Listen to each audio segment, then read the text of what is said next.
Averti par le Saint-Esprit depuis le début de cette année-là, le prophète Joseph, âgé de 19 ans, de retour d'une activité évangélique dans le sud de la ville de Brazzaville, est sur le point de vivre, en présence de nombreux témoins, une visitation soudaine et remarquable qui sera à l'origine du ministère de Joseph Perfection.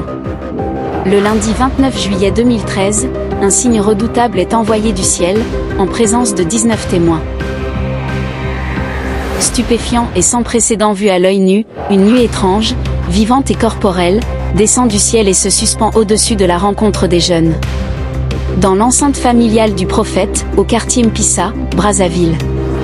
Tous regardent, paralysés entre la crainte et l'émerveillement. La nuée se déploie comme un aigle. Ses ailes s'étendent majestueusement vers l'arrière, formant une silhouette pyramidale, jamais vue auparavant. C'est un signe. C'est un appel. C'est une visitation inattendue. Mais ce n'est pas tout.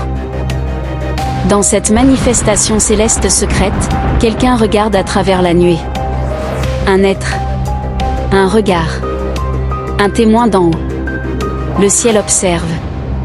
Le prophète Joseph, se tenant en présence des 19 témoins de l'événement, voit aussitôt l'Esprit descendre sur lui au même moment qu'un autre voit la même chose lui arriver. Au bout de 30 minutes, la nuée disparaît littéralement devant tous, semant une grande stupéfaction dans les cœurs. En cette soirée, l'Esprit du Seigneur parlant à son serviteur lui fait entendre un message, lui annonçant une saison décrétée pour la moisson finale, sa mission future dans le pays et dans le monde selon qu'il devrait rendre témoignage des choses qu'il verrait et entendrait, dans le processus que nous sommes parvenus de l'avènement du Seigneur et de la fin des temps. Ce n'est pas une légende, mais un témoignage vivant avant même le début du ministère public de l'homme de Dieu. Cette date reste un signe inédit au milieu du corps de Christ, gardé dans la discrétion la plus totale, tandis qu'il a été annonciateur d'une visitation particulière du Seigneur en vue d'une bénédiction globale en sa saison, pour le corps de Christ. Pour toutes et pour tous, nous disons gloire à Dieu et merci Jésus.